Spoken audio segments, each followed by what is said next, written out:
faltam 4 minutos. Sim. Bom dia, Wellington. Está sem microfone.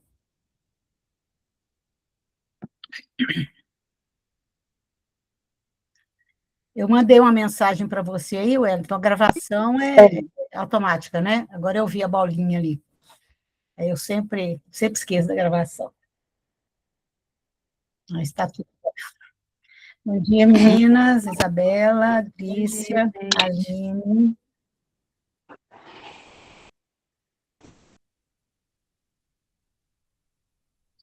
Bom dia.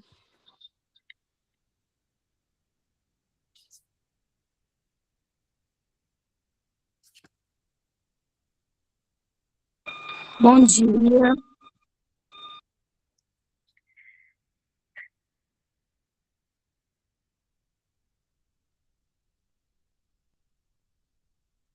O pessoal está chegando. Não, estou vendo a Isabela de jaqueta. Aqui está um calor. Só Jesus. Na verdade, São Tiago, assim, também não tá frio, não. Tá um sol, tá gostoso. Mas eu tô aqui na escola e aqui é muito frio. E eu tô parada, né, porque eu tava aqui fazendo, né, o meu serviço. Então, assim, aqui tá frio. Está frio, Aqui né? já tem um ventinho característico, né? Agora, quando eu trabalhava na escola, né, na Pestalozzi, eu saía de casa morrendo de calor. Quando eu descia do carro na escola, era impressionante, né? O bairro não era tão longe. Agora, BH hoje está muito quente. Aqui, normalmente, né? Quer dizer, não é quente demais, mas aqui não faz frio, né? Já Não, era para estar um ventinho, né? aqui na nossa cidade o clima é bem ameno. Ameno mais para frio mesmo, venta muito, é uma cidade alta, né? Uhum.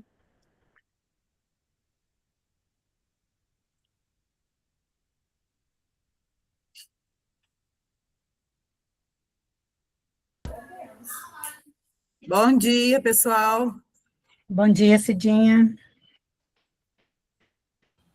Bom dia, tia Cidinha.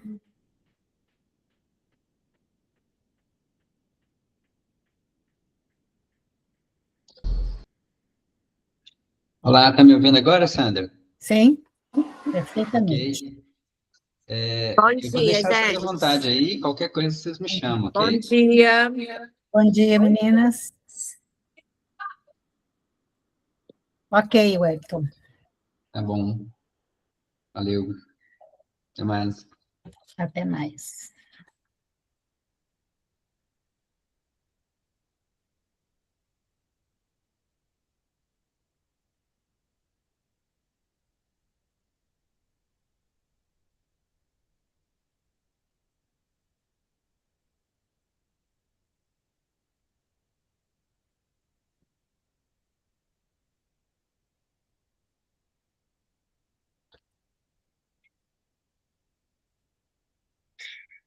Meninas, 10 horas, né? O horário do nosso começo. Tem alguém aí da secretaria ou da escola que gostaria de falar alguma coisa para a gente iniciar? Ou eu posso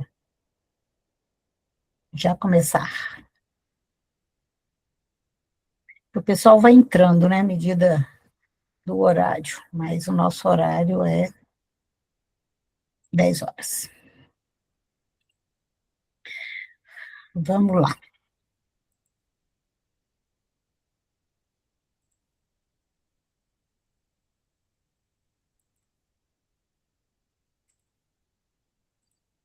Umas coisas abertas que não era para estar.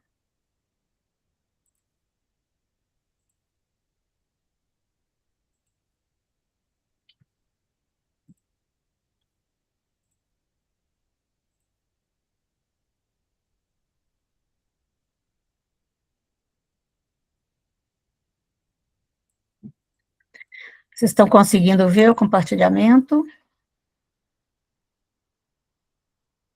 Sim?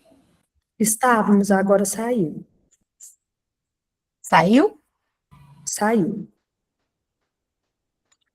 Ué.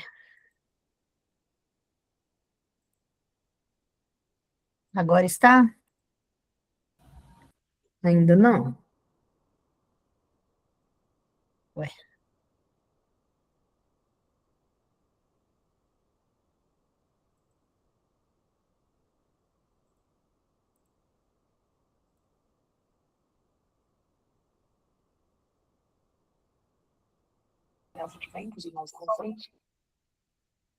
Agora deu? Tá certinho agora.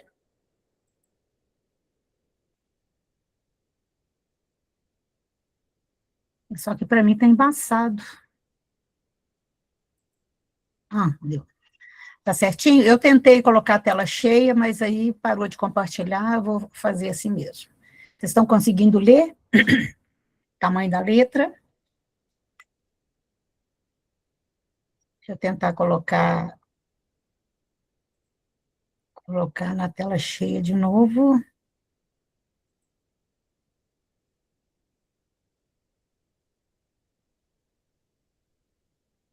Gente, que coisa doida. Estão conseguindo ver, né? Engraçado, tá parecendo uma seta aqui que eu não sei o que que é. Mas, enfim.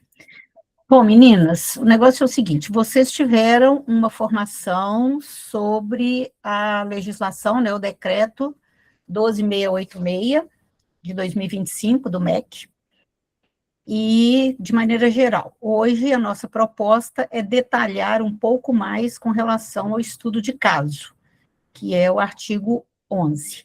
Eu coloquei o número do decreto aí, 12773, porque o 12686, ele foi promulgado em outubro de 2025, mas em dezembro, eles fizeram uma alteração, e é o 12773, que é o que está valendo. Na verdade, as alterações, elas não interferiram no artigo 11, né, só em outros artigos, porque eles tinham esquecido, sei lá se é esquecido, de colocar o PEI, né, como uma consequência, né, a execução do PEI como uma consequência do estudo de caso. Então, aí eu já coloquei o número dele, o atual. Bom, então vamos lá.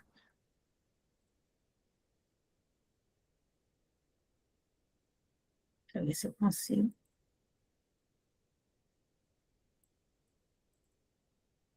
Ué, gente, o que está acontecendo? Eu vou ter que parar de compartilhar, porque tá uma coisa estranha aqui. Vou tentar de novo.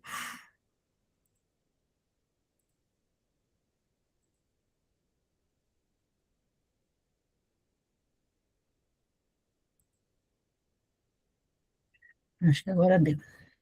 Tá. Continuam vendo tranquilamente, né? Bom, então, o artigo 11... Nós não estamos vendo. Ele vai falar... Ok. Se alguém precisar interromper, pode interromper, tá? Porque eu não vejo vocês agora. Então, o artigo 11 vai falar do estudo de caso, né, como uma metodologia de produção, sistematização e registro de informações e estratégias relativas ao AEE. Então, isso é importante, né, porque normalmente ele está frisando o atendimento educacional especializado. Por isso é que muitas pessoas estão entendendo que a responsabilidade única é da professora do AEE, mas não é bem assim, né? A gente vai ver ao longo do trabalho. É a etapa inicial necessária para identificação de estudante público da educação especial. Gente, a gente que está acostumada a fazer o PEI, a gente vai ver que houve pouca alteração com relação à nossa elaboração do PEI. Tá? Mas o Ministério da Educação, né, sistematizou de uma maneira diferente. Então, o estudo de caso, né, ele tem quatro etapas. A primeira etapa é uma identificação inicial das demandas individuais e barreiras.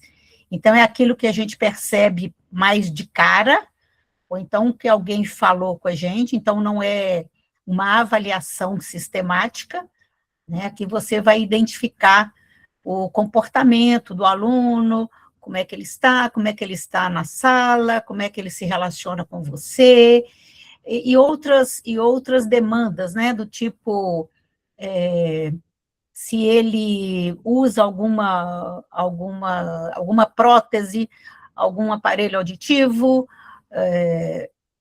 óculos, enfim, né? Aqui é aquilo que você olha de cara.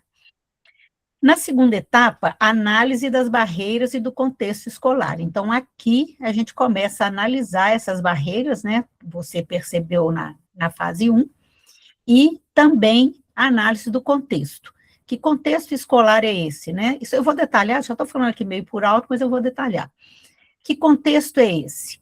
O menino usa cadeira de rodas ou usa um andador? Tem rampa? Tem elevador? O acesso dele aos lugares da escola o acesso é acessível, né? Se ele é autista, a escola tem sinalizadores, tem marcadores para ele identificar onde ele vai, onde ele precisa ir, enfim, aqui a gente começa a analisar.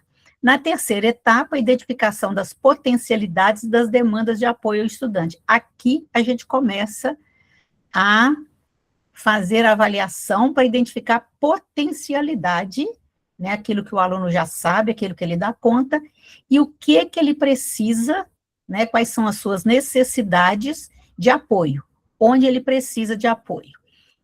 Quando a gente fala demanda de apoio, não quer dizer demanda de auxiliar de apoio. Tá? Essa demanda de apoio pode ser uma iluminação diferente na sala, pode ser uma sala menos tumultuada, né, com menos estímulo, pode ser uma sala com menos alunos. Então, essas demandas não são necessariamente demanda de auxiliar de apoio. E a quarta etapa, a definição de estratégias e recursos de acessibilidade para a eliminação das barreiras. Então, aqui no final, né, com todas as informações que a gente obtém nas três primeiras etapas, a gente vai construir aqui, né, a definir que estratégia ele precisa, quais os recursos que ele precisa para aprender. Então, a etapa 1, né, identificação inicial das demandas individuais e barreiras. Aqui devem ser buscadas informações para identificação do estudante, seu percurso escolar e as primeiras demandas percebidas sobre as barreiras de aprendizagem. Então, nessa fase, o objetivo é escanear a situação sem julgamento, coletando dados brutos, né? Como eu falei antes, aquilo que a gente percebe, né, por informação ou por você visualizar, não necessariamente por você avaliar. Então, o foco aqui é o quê? O que o aluno apresenta e o que o impede. Então, e as habilidades que ele tem, né? E quais são as barreiras que você percebe de imediato. Aqui o professor deve fazer. O que ele deve fazer, né? Propor uma escuta ativa e observação participativa. Então, ele ficar atento, né, àquilo que o aluno está apresentando e observar cuidadosamente. Então, o professor deve listar não apenas o que o aluno não faz, mas como ele tenta interagir. Então, às vezes, o aluno é de difícil interação, mas ele mostra alguma iniciativa, né, de se comunicar. Então, qual que é a primeira subetapa da etapa 1? É a identificação. Então, nessa identificação, além das informações, nome, data de nascimento, filiação, endereço, ano escolar, aquelas informações que são necessárias, né, no primeiro momento. O que é importante também a gente identificar aqui? Restrição alimentar. Ele tem? Qual? Restrição para participar em atividades físicas. Ele tem? Qual? Laudo médico. Ele tem laudo médico? Ele usa algum medicamento? Que medicamento é esse? Tem efeitos colaterais? Nome e especialidade do médico que indicou, além da constância no acompanhamento, né? De quanto em quanto tempo ele vai nessa consulta médica. Acompanhamento multidisciplinar, ele tem acompanhamento de fono, de terapeuta ocupacional, de fisioterapeuta, de psicólogo, psicopedagogo, quais os acompanhamentos que ele tem. Isso aqui é importante, porque esses profissionais vão auxiliar, né, lá na terceira e na quarta etapa para conclusão do estudo de caso. Necessidades específicas, né, como se ele usa fralda, se ele usa aparelho auditivo, se ele usa óculos ou lentes, se ele usa sonda, cadeira de roda, muleta, andador, prancha para escrever e para alimentar, quer dizer, todas as necessidades específicas dele que o diferencia, né, dos demais alunos típicos. Necessidade de auxílio. Ele necessita de auxílio no uso de banheiro, na alimentação, na locomoção. E quais os aspectos que ele apresenta de autonomia? O que ele faz sem ajuda? Abrir a mochila, usar banheiro, localizar material. Aqui, gente, o mínimo. Porque às vezes, é só isso, é só isso. Então, assim, ele consegue ir para a sala sozinho.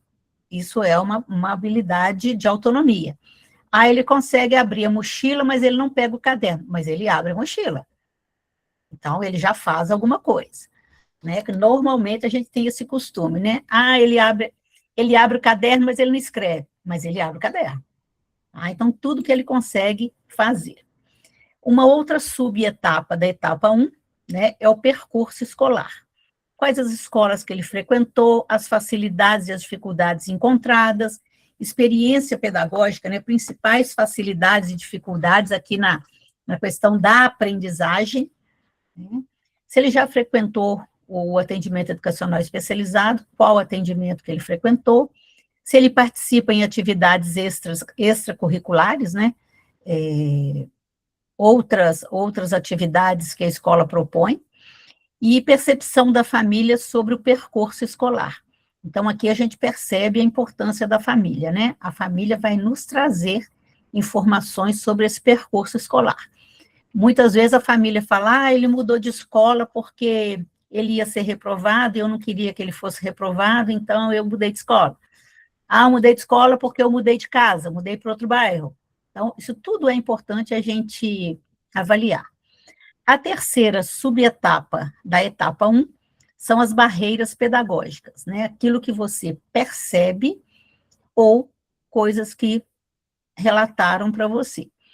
Na comunicação, como o aluno expressa necessidades? A fala dele é funcional?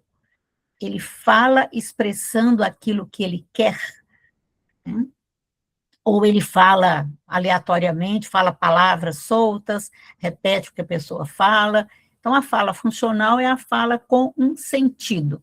Eu quero água, quero ir no banheiro, estou cansado, não quero fazer isso. Então, são falas funcionais.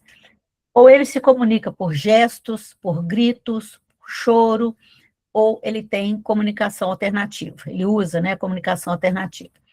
Na leitura e na escrita, que tipo de leitura e escrita ele apresenta? Isso alguém vai estar te falando, né? Aqui, normalmente, a mãe ou alguma professora, né, que já teve contato com ele. Na matemática e no raciocínio lógico, ele tem noções básicas de quantidade, relações espaciais e temporais, né? Ontem, hoje, amanhã, aqui, lá, perto, longe, né? 1, 2, 3. Quantos anos você tem? 1. Não é 1. Então, isso aqui são noções básicas e que alguém vai te contar. E outras barreiras, né? Aqui tudo ligado à aprendizagem. A quarta subetapa dessa etapa, né, são outras barreiras. Que outras barreiras? Barreiras relativas à organização e autonomia. Como é, né, essa organização dele e autonomia? Às vezes ele tem uma barreira que ele não consegue organizar suas coisas, né? Ou não consegue fazer um monte de coisas sozinhos. Regulação emocional, interação social, dificuldades motoras e psicomotoras, dificuldades cognitivas, interações, como ele se relaciona com pares, né, com os adultos, com os colegas e com os adultos. Barreiras imediatas. Então, listar os obstáculos que impedem a participação hoje.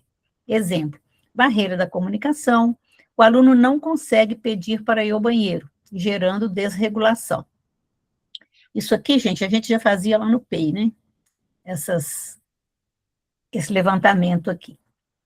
E a quinta etapa, né, da etapa 1, as fontes de informações. Relatar como as informações foram obtidas. Tudo isso que você escreveu até agora, quem é que te falou? Foi a mãe ou algum responsável? Foi algum profissional da escola? Você obteve isso nos arquivos, relato do próprio estudante ou outro tipo de informação? Isso aqui também é muito importante, porque vocês, né, que estão no dia a dia com os estudantes, às vezes um relato de mãe, ele contradiz o relato de um profissional da escola. Isso é muito comum, gente, isso é muito comum. Tem muitas mães que falam, nossa, lá em casa ele faz tudo, não, lá em casa ele lê e escreve. Aí, quando chega na escola, a gente percebe que ele não realiza essas atividades, né? Então, depois de levantamento de todas essas informações, né, essas informações, assim, de cara, nós partimos para a etapa 2. A etapa 2 é a análise das barreiras e do contexto escolar. Então, aqui, a coisa é mais específica, né, mais direta, né, das barreiras do estudante e do contexto escolar. Então, o olhar aqui sai do aluno e vai para o ambiente. Tá? O problema não está na criança, mas na interação dela com o meio. O foco aqui é o onde. Como o ambiente influencia o desempenho do estudante. Desempenha para melhor ou para pior? Lembra que na primeira etapa era o quê? Agora é onde. Onde esse estudante está. O que é que facilita a sua aprendizagem? O que é que dificulta a sua aprendizagem? E aqui, gente, vale tudo, tudo. Ambiente grande demais.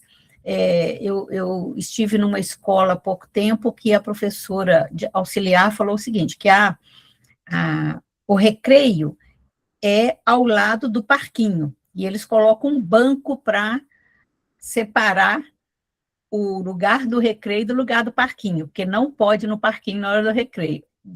Isso é um horror, né? Porque o menino vê o parquinho, ele quer ir no parquinho, né?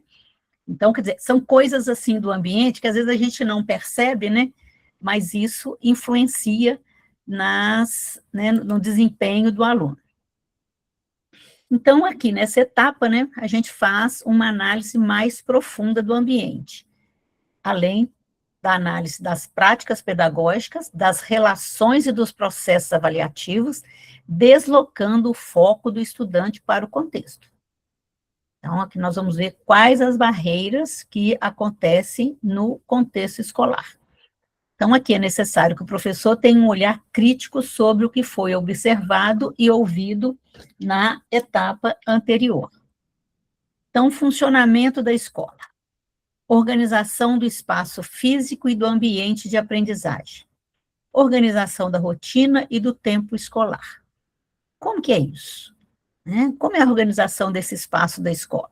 Como é a organização do ambiente de aprendizagem, da sala de aula e de outros ambientes, né? Às vezes a escola tem uma biblioteca, uma sala de informática.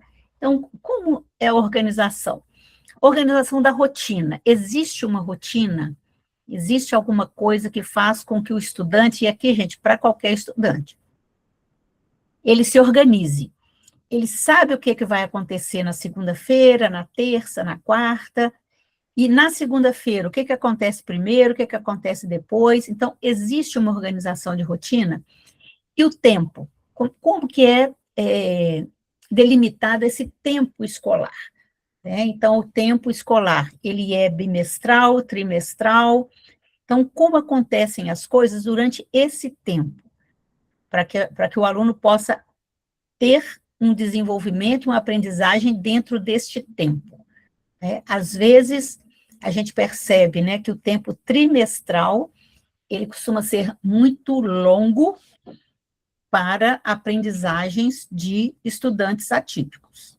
Então, será que isso está influenciando ou não? Ou não, Sandra, facilita, porque tem mais tempo para ele aprender. Ótimo. Então, nós vamos ver como esse tempo influencia ou não no desempenho de aprendizagem do estudante. Relações e interações, né? Como o estudante relaciona e interage com seu entorno escolar. Ele brinca no recreio, ele entra na cantina, na escola onde eu trabalhei, os meninos entravam, né, em fila no refeitório, pegavam o prato e levava o prato até a cozinheira, isso tudo em fila, para que ela servisse a comida. Então, tinha estudante que não conseguia fazer isso, né? Esse processo era complicado. Por quê? Porque ele não interagia com as pessoas. Então aí, quer dizer, existe algum dificultador nessas relações, né?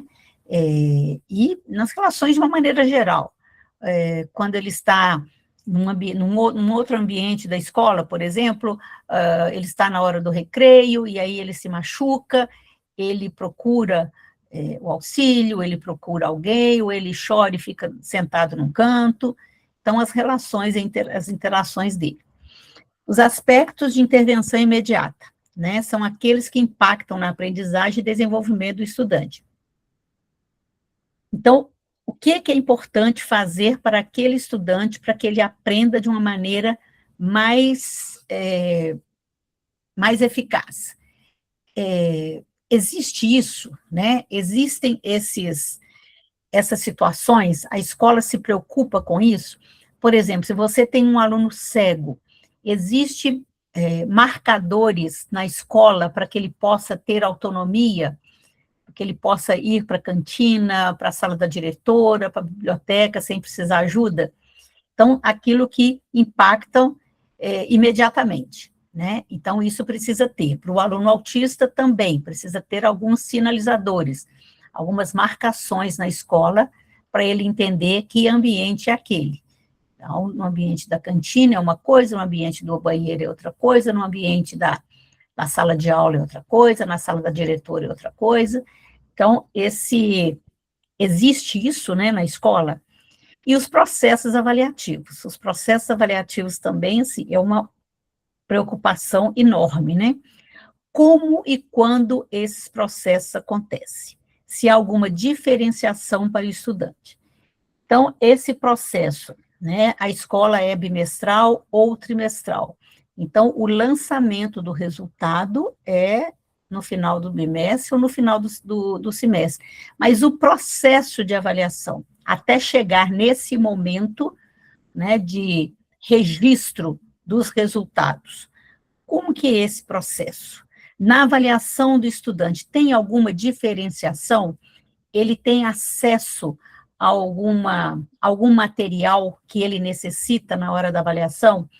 Ele tem um tempo alargado? Ou ele precisa de um outro ambiente para poder fazer a prova? Às vezes ambientes muito barulhentos, né? Então, às vezes, um estudante autista, por exemplo, ele se desorganiza num ambiente barulhento, então ele precisa de um lugar onde ele fica sozinho. Então, como é que acontece esse processo aqui? E, por fim, né, nessa etapa 2, as práticas pedagógicas. Então, aqui a gente vai analisar as práticas pedagógicas em função das necessidades do estudante. Com relação ao físico e sensorial. O ruído do pátio ecoa na sala de aula? A iluminação é excessiva? Ou é pouca iluminação? Onde o aluno senta? Então, é importante a gente ver isso, né? Eu dava aula numa faculdade que durante o dia era escola fundamental 1.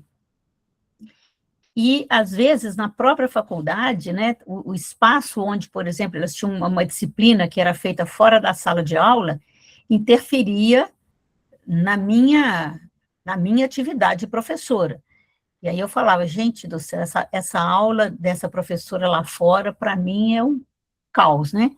Então, se existe isso à noite, com certeza existia alguma coisa durante o dia, né? Que era o lugar que provavelmente os meninos faziam atividade física.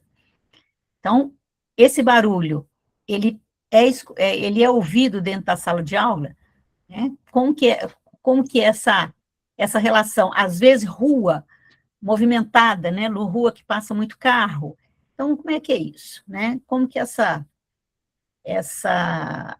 questão aí física e sensorial. Organizacional. A rotina do dia é previsível? Há avisos visuais sobre mudanças de atividade? Esses avisos visuais sobre mudanças de atividade, isso é importante para o autismo, é importante para criança com deficiência intelectual, porque às vezes elas se recusam, né? Por exemplo, está na hora de ir embora, mas ele está com uma atividade prazerosa. Então, existe alguma coisa, né, algum aviso que vocês colocam para que ele saiba, né, que na hora que bater o sinal, vai ter que mudar de atividade ou de local, e às vezes até aquela questão, aqueles avisos assim, nós temos mais 5 minutos, e aí nós vamos mudar para a aula de matemática, ou nós temos 10 minutos, e aí a próxima aula vai ser de geografia. Então, é importante esse aviso, né? Pode ser um aviso escrito, né? Pode ser um aviso falado, e sempre assim, né? Nós temos mais 10 minutos. Porque quando você fala faltam 10 minutos é muito pouco tempo. Ainda temos 10 minutos, é muito tempo. Então, até o modo de falar, né, para vários estudantes é importante. A questão metodológica. As explicações são apenas verbais, né, ou a professora usa o auxílio de sinalizadores visuais, né? O material exige abstração excessiva. Então, como que eu vou fazer para um estudante que ele tem dificuldade de abstração, mas a disciplina, ela é muito abstrata. Então, o que eu tenho que fazer para melhorar isso, né? Atitudinal. Como a turma e a equipe escolar reagem às crises de desregulação? Crises de desregulação é muito comum nos estudantes autistas, né? Às vezes as crianças, por exemplo, que idade tem as crianças, né? Os colegas, as crianças ficam assustadas, elas choram, né? Isso pode ser muito comum na educação infantil, nos anos iniciais. Então, essa turma precisa ser orientada com relação a isso. Então, assim, como que a equipe escolar reage também, né? Tira ele da sala, vai para um outro espaço. Então, é importante a gente ter essa análise também. Então, o que o professor deve fazer aqui, né? Um checklist de auditoria sensorial e ambiental. Qual que é a ação prática dele, né? Analisar a sala de aula. Onde o aluno senta? A rotina está visível? Como é a transição para o recreio? E aqui tudo que influenciam, né? E aqui eu coloquei uma imagem, né, de uma sala de aula, e que a gente percebe, quer dizer, eu quero ver o que vocês percebem nessa sala de aula, né? Imaginem um estudante autista, né, dentro dessa sala de aula, com essa quantidade de estímulo, né, até mochilas no meio da sala, né? Alguém levantou a mão, eu ouvi um barulhinho? Ô, Sandra, sou eu, porque eu te disse no início da aula, acho que você não entendeu muito bem. Nós não estamos vendo os slides, não. Ó, gente, eu estou perguntando e vocês falaram que estavam. Não, eu falei, você não entendeu. Eu disse que a gente não tá vendo. Aí a sala de aula a gente não tá vendo. Você quer Oh, mostrar, meu Deus, tá bom? peraí. Deixa eu tentar de novo aqui.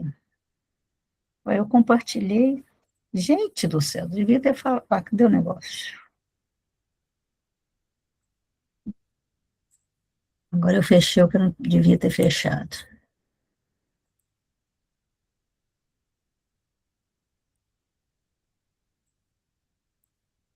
Eu estou passando, porque assim, normalmente a gente usa o PowerPoint como para a gente não esquecer de nada, né? Então, agora, quando eu estou assistindo aula, eu gosto de ler. Então, estou passando aqui e vocês não me disseram nada. Deixa eu abrir aqui de novo.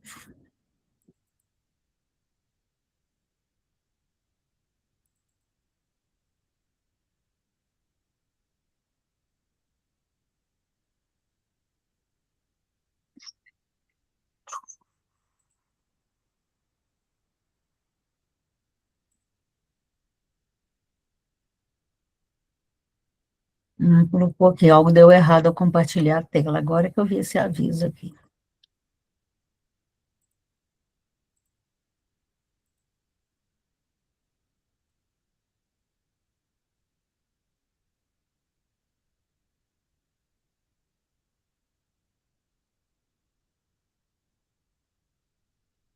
Vocês estão vendo agora? Sim. Tá, mas dá para ler? Porque para mim está parecendo bem pequenininho.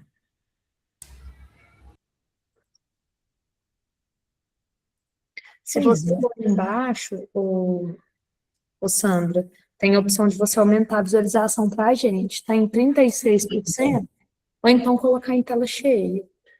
Pois é, só que o seguinte, esse jeito que abriu aqui é um jeito que a gente não consegue mexer. Não, mas está ótimo. Deixa como tá. Pois é. Tá ótimo. Mas eu não consigo mexer para poder mudar o slide. Sim, aí agora saiu de novo. Mas se você deixar da maneira que estava, já está ótimo pra gente.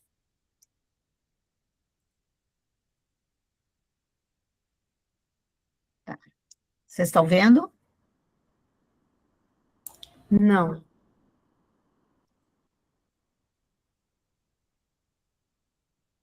Gente, o que está acontecendo? E agora? Também não. Bem, ai, tecnologia, my God.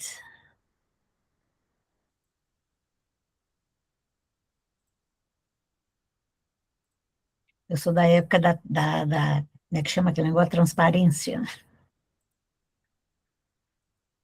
Agora fechou tudo.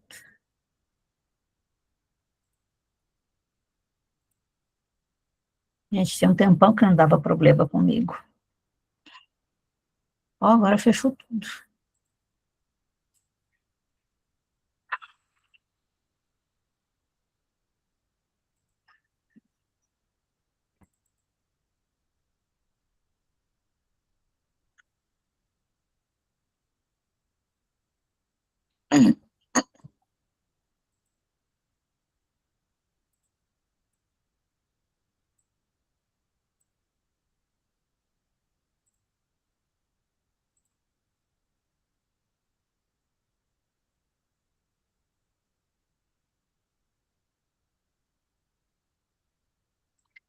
Tá vendo? Esse jeito que ele está abrindo, eu não consigo passar os slides, não sei por quê. Eu consigo ver vocês e não consigo passar os slides.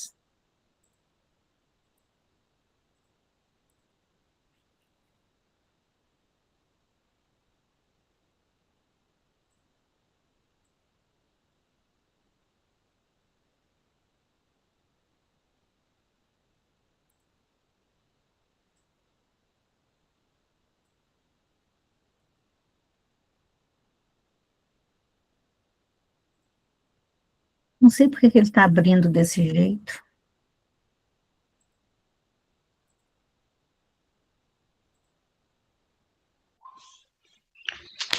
Sandra, Oi.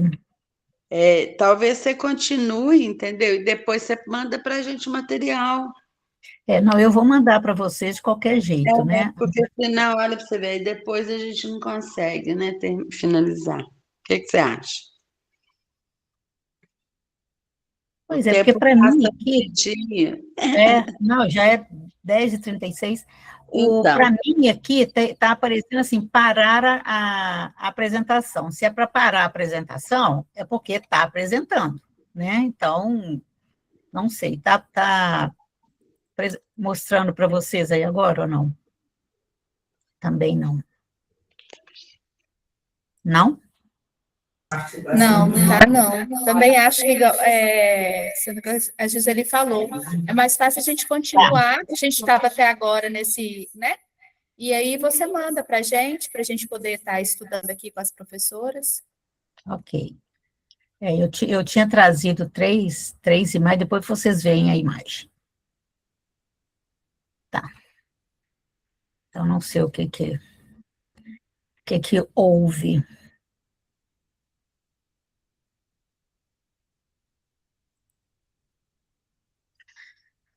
Bom, então, aí terminamos a etapa 2, né, que é a identificação do ambiente. Na etapa 3, a gente vai identificar as potencialidades e as demandas de apoio do estudante. Então, aqui, a gente vai fazer a avaliação especificamente dele, né? Então, essa etapa vai reorganizar o olhar para recolher potencialidades, formas de participação e apoios necessários, evitando uma visão centrada apenas nas dificuldades. Normalmente, né, muitas vezes a gente... ele não faz isso, não faz isso, não faz isso. Então, a gente sempre tem que partir de onde ele faz. O que ele faz, o que ele dá conta, o que ele pode. E, a partir dali, a gente vai aumentando. O papel da escola é de aumentar.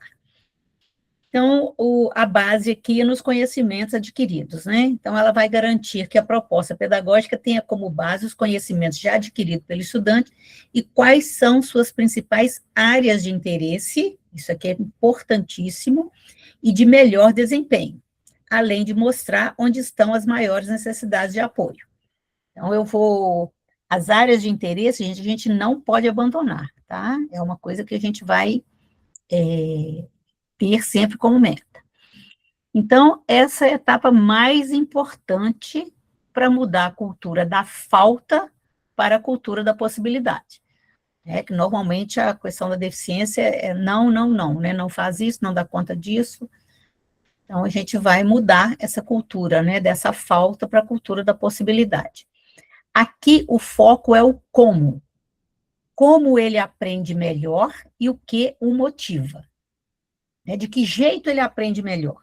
Ele aprende melhor sentado mais perto da professora, ele aprende melhor com apoio pedagógico, com apoio de material, como que ele aprende, né? O que o motiva para a aprendizagem? Isso aqui vale para todo mundo, né, gente? Porque tem menino que não tem motivação nenhuma. Então, reconhecer as potencialidades. Reorganizar o olhar para reconhecer potencialidades, formas de participação e apoios necessários, evitando uma visão centrada apenas na dificuldade. Qual que é a base do conhecimento? Essa etapa garante que a proposta pedagógica tenha como base os conhecimentos já adquiridos pelo estudante e quais são suas principais áreas de interesse e de melhor desempenho, além de mostrar onde estão as maiores necessidades de apoio. Então, assim, não adianta, por exemplo, eu tentar ensinar multiplicação se o menino não sabe adição. Não adianta eu querer que ele leia um texto, ou leia uma frase, ou leia uma palavra, se ele não conhece letra, se ele não entende para que serve letra, né? Então, a participação nas atividades, vai identificar a participação do estudante nas atividades quando suas potencialidades são consideradas. Quando você muda o foco, né? Quando você percebe que ele precisa de material concreto para a aprendizagem, a participação dele melhora? Então, quando que você percebe, né, que a participação dele nas atividades tem um ganho?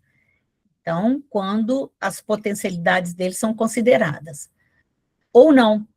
Mesmo a gente considerando as potencialidades, ele não participa. Então, aqui eu vou focar, né, se as potencialidades são consideradas, como que a aprendizagem dele acontece. E a potencialidade em diferentes ambientes. Além, né, daqueles percebidos no contexto escolar, é importante pesquisar como elas são percebidas em outros ambientes, como o familiar e o de atendimentos terapêuticos. Então, por isso é que eu falei antes, né, é importante, se ele tem alguns atendimentos, a gente ter contato, né, com a fono, com a TO, com a psicopedagoga, para saber como que é o desempenho dele lá, para comparar, né, por que ele não tem um bom desempenho na escola, e em casa também. Então, aqui o professor deve estar atento a interesses e hiperfocos, né, que é muito comum, né, principalmente no estudante autista. O que brilha nos olhos do aluno? Dinossauros, carros, desenhos específicos, texturas. Então, nós vamos ter que descobrir isso aí, muitas vezes, isso aí é informação da família, né? Habilidades fortes. Ele tem boa memória visual? Ele é bom em tarefas motoras? Ele é carinhoso? Né? O que ele tem de habilidade forte? Suportes necessários. Precisa de apoio constante? Né? Acompanhante especializado? Ele precisa de auxiliar de inclusão? Suporte tecnológico, né? A comunicação alternativa, computador, algum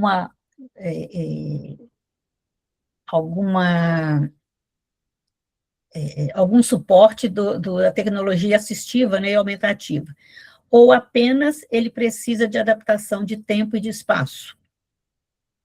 Rede de apoio. Qual é a participação da família e dos terapeutas externos? Então, fundamental, né, esse contato da escola com essas pessoas, né, tanto a família quanto os terapeutas. O que fazer? Aqui o professor vai construir um inventário de habilidades e interesses. Como que ele vai fazer isso? Ele vai listar o que o aluno ama, hiperfocos, personagem, texturas, e o que ele já consegue fazer com autonomia, mesmo que sejam pequenas ações, como abrir a mochila, né, que eu falei antes. Aqui, a gente vai transformar as análises em ações pedagógicas concretas, né? Aqui nós estamos na etapa 4. A etapa 4, que é a última etapa, né, definição de estratégias de recursos de acessibilidade para a eliminação das barreiras. Então, vai transformar as análises, né, tudo aquilo que foi analisado, em ações concretas. Aqui nós vamos definir estratégias, definir recursos e formas de acompanhamento. O que o professor define nessa etapa? Ele define o que, como, quando e onde as atividades deverão ser realizadas, além de selecionar e propor as estratégias e os recursos que deverão ser utilizados. O foco aqui é o plano de ação, né, as ações concretas para eliminar as barreiras. Então, aquelas barreiras identificadas lá na etapa 2. O professor deverá se ater à minimização ou eliminação das barreiras para aprendizagem e desenvolvimento apresentadas pelo estudante. Aqui, quando a gente fala minimização ou eliminação, muitas vezes é possível eliminar as barreiras, mas nem sempre isso é possível. Mas se eu consigo minimizar, né, diminuir essas barreiras, o aluno já vai ter um ganho. Então, no final dessa etapa, né, do plano de ação, o professor terá subsídios para a construção do PEI e do PAEE do estudante. Então, continuando, né, o PEI a responsabilidade principal do professor regente, e o PAEE, responsabilidade do professor do atendimento educacional especializado. O que o professor vai fazer aqui nessa última etapa? Ele vai elaborar um plano de intervenção personalizado, tá? Que é o PIP, baseado no DUA, Desenho Universal para Aprendizagem. Eu não sei se vocês já estudaram alguma coisa do DUA, né? A gente sempre tem que pensar, gente, quando a gente fala de DUA, né, do Desenho Universal, é uma proposta que possa ser realizada por todo mundo e que todo mundo se beneficia dela, tá? Muitas vezes o estudante público da educação especial, ele vai precisar de coisas específicas, mas tem muita coisa que é específica que pode ser usado para a turma toda, e aí o estudante vai se sentir muito mais incluído, né? Ação prática, definir os recursos específicos, exemplo, comunicação, uso de PECs, né, do comunicação alternativa, ou pranchas de comunicação, organização, checklists visuais de tarefas, né, isso aqui tem a ver com as funções executivas, que é uma dificuldade do estudante autista. Ação pedagógica, adaptação de materiais, diminuir poluição visual, aumentar fontes, usar o concreto, usar letras maiores, contrastes de cores, materiais concretos que o aluno necessita. Suportes visuais, exemplo, mural de rotina individual, cartões de escolha, checklists de passo para as tarefas, manejo de comportamento, criação do cantinho da calma. Esse cantinho da calma é muito importante, né? Que tenha um lugar na sala de aula para que o aluno possa ir quando ele estiver desregulado. Então, é importante que ele saiba disso e que muitas vezes o próprio estudante procura esse canto, né, para ele poder ficar, até que ele consiga restabelecer a sua organização, né? E o uso também de antecipação para transições, né, que eu também já falei. A construção curricular, definir objetivos prioritários para aquele aluno no bimestre. Quando a gente fala de objetivos prioritários, gente, é aquilo que é necessário e possível dele aprender, tá? Então, o que é importante? Muitas vezes, o conteúdo que o professor tem para desenvolver naquele bimestre é muita coisa para o aluno atípico. Então, vamos pensar, o que é prioridade? E o que é necessidade? E o que é possível? Eu sempre digo o seguinte, quando o objetivo não é possível de ser alcançado, o aluno não vai ter aprendizagem. Então, aqui, né, o foco é na eliminação das barreiras. Então, o professor deverá se ater à minimização ou eliminação das barreiras para aprendizagem e desenvolvimento apresentadas pelo estudante. Eu gosto muito quando a gente traz essa questão de aprendizagem e desenvolvimento, que aí a gente vai naquela noção de educação de qualidade, né? O que é uma educação de qualidade? É uma educação que produz aprendizagem e desenvolvimento. Ela proporciona ao aluno aprendizagem e desenvolvimento. Se ele está aprendendo e se ele está se desenvolvendo, então eu estou oferecendo a ele uma educação de qualidade, tá? O que ele vai aprender, a quantidade de coisas que ele vai aprender, vai depender das suas potencialidades e das suas limitações. O resultado final dessa etapa, né? Então, ao final da etapa 4, o professor terá subsídios para a construção do PEI e do PAEE do estudante. Então, algumas estratégias práticas aqui. Construir currículos ajustados às necessidades e potencialidades específicas do estudante, estabelecer rotinas e antecipar atividades, né, escolher atividades significativas e antecipar o que será realizado para dar segurança ao estudante. Ontem eu estava ouvindo uma palestra do Lucelmo, muito legal, e uma coisa que ele falou, que eu falei, nossa, gente, é mesmo, né? Que ele fala o seguinte, muitas vezes o autista tem dificuldade com pronome. Então, ele usa o nome dele ao invés do eu, né? E usa o nome do outro ao invés de você. A professora está tomando água? Então, ele não fala assim, você está tomando água, não. Então, ele tem dificuldade de usar o eu, você, o ele e tal. Aí ele falou que às vezes o texto está escrito lá, por exemplo, o menino joga bola. Hoje ele vai para o campinho. Tá. O menino joga bola, beleza? Entendi. Agora, ele vai para... Quem que é ele? A gente estava falando do menino, agora está falando de um ele, né? Quem que é ele? Então, o menino joga bola. O menino vai para o campinho hoje. Então, essas adaptações, elas são, às vezes, muito sutis, né? Então, a gente precisa pensar nisso, né?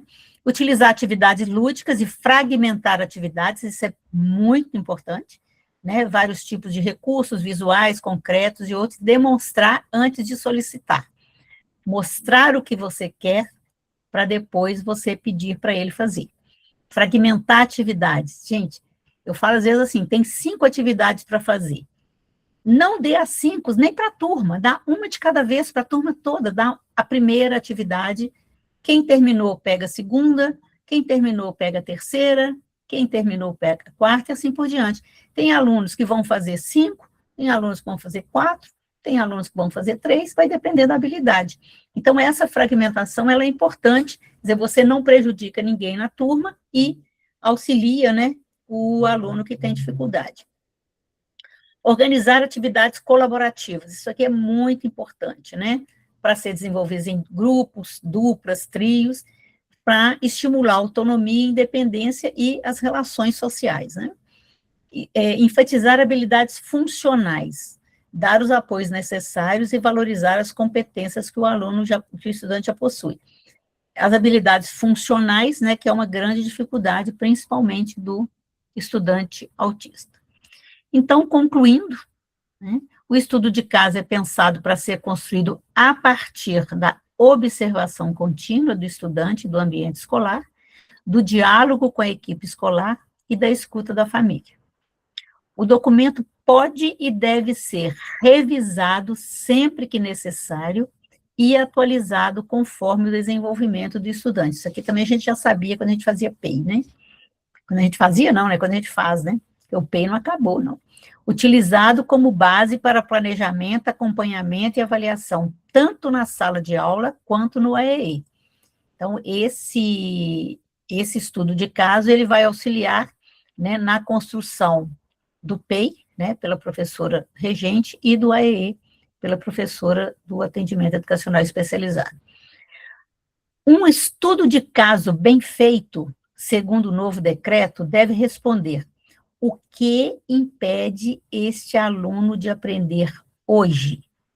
E o que eu, como professor, posso alterar no ambiente e na minha prática, para o estudante aprender. A construção do estudo de caso, gente, ela é coletiva, tá? Não é responsabilidade só do professor do AEE, eu falei isso lá no começo, né? Então, o professor do AEE vai coordenar a construção, sistematizar as informações e propor estratégias e recursos de acessibilidade. O professor da sala comum vai contribuir com observações sobre o desenvolvimento, o desempenho e a participação do estudante nas atividades cotidianas. A equipe gestora vai garantir as condições institucionais para a realização do estudo de caso e a implementação das estratégias. E a família vai participar ativamente, né, sobre o histórico do estudante. Atualização e revisão, né? Eu já falei, contínua, né? A construção inicial, primeira etapa, depois a implementação, depois avaliação e revisão, e depois começa um novo ciclo. Ok? Meninas, uma pena que a apresentação não tem, inclusive assim, essa aula vai estar gravada, né, para a turma da tarde, e é uma pena que vocês não conseguiram ver os slides, mas eu vou falar com a Nivânia, ela manda, e aí vocês vão conseguir, ao ler os slides, lembrar o que eu falei, né, com certeza. Alguma pergunta, alguma colocação? Fica parecendo, gente, que está complicando. Não, não está complicando. Esse estudo de caso, na minha visão, é uma releitura do PEI. Nada mais é, né? Ou PDI, né? Como a gente fala aqui em Minas, né? Uma outra coisa também que é importante você saber. A rede estadual ainda não aderiu a esse decreto. Tá? Eles estão estudando para ver como fazer para que as escolas de Minas adotem, né, esse processo. Eles estão em estudo ainda, mas a rede municipal tem autonomia para poder fazer isso. Né? Na rede estadual, o que a Secretaria de Educação determina, as escolas têm que fazer. Então, as escolas não podem fazer, as escolas estaduais ainda não podem fazer, porque ainda não foi aderido pela Secretaria. Alguma pergunta? Alguma colocação? Alguma discordância? Alguma briga? Estou aberta às questões. E entender, gente, que isso é para facilitar o trabalho, não é para dificultar. Não é mais os professores dizem, mais um trabalho para a gente, mais uma coisa para a gente. A gente já faz o PEI, né? Então é só uma outra visão. Eu gostei muito da proposta, achei muito legal. Então, um olhar mais focado. Ninguém tem pergunta? Temos 2 minutos ainda.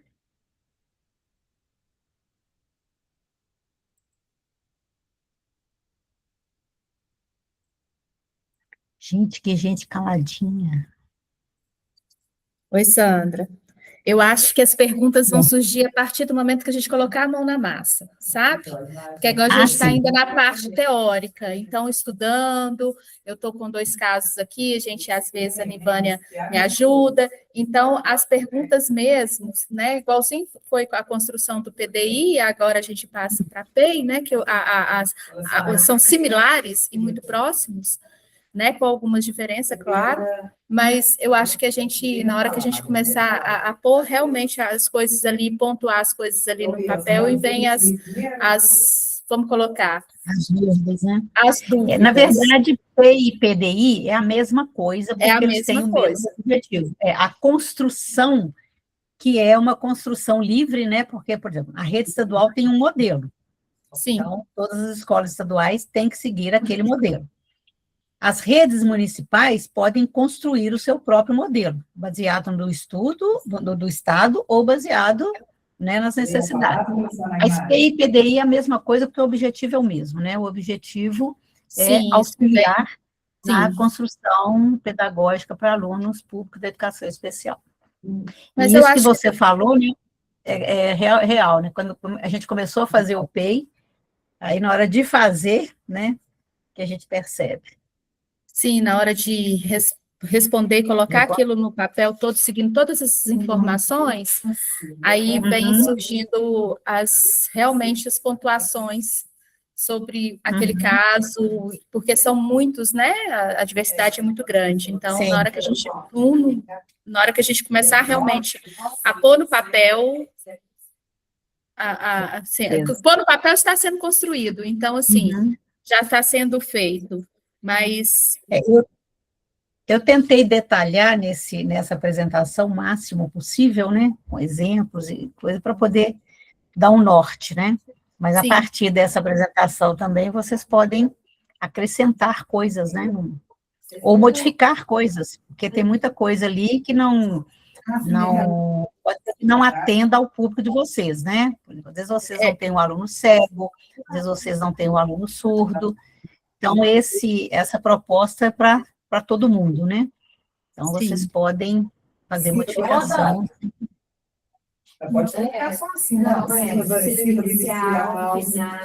Então, meninas, obrigada pela audiência, né? Espero ter trazido contribuições para vocês, né? Estamos à disposição. Quando a Elisângela fala que a Nivânia socorre, né? Socorre aí de vez em quando, nós da equipe, né?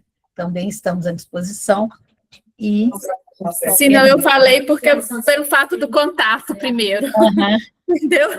Mas eu acredito que vocês todos estão juntos, andando no mesmo... É porque a Nivânia é a chefe, né? A Nivânia é a nossa chefe.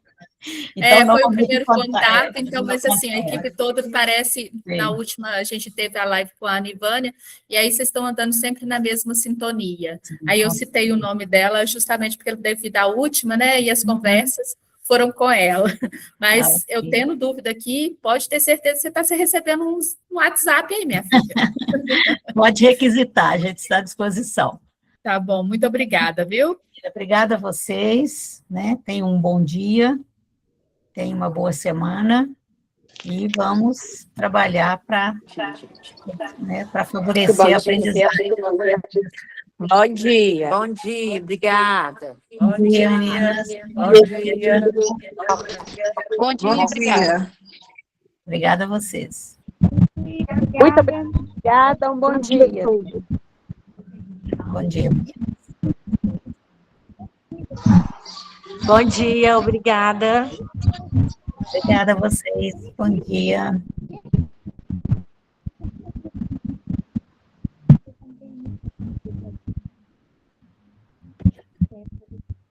Antônio Lemos, é muito orgulhosa.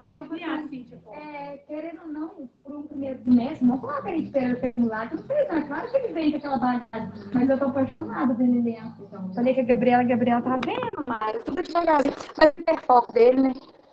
É letras, aí é